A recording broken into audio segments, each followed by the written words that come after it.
పైన నడక నేర్చుకున్నానని, నీ చూపుడు వేలితో లోకాన్నే చూశానని, నాన్నను పూజిస్తే ఆది దేవుని కది అందునని, అమ్మకు బ్రహ్మకు మధ్యన నాన్నే ఒక నిచ్చెనని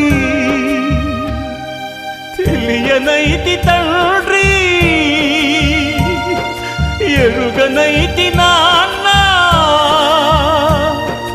నాన్నంటే నడిచే దేవాలయమని మరచితిని, ఆత్మజ్యోతి చేతుల ఆపివేసుకుంటిని.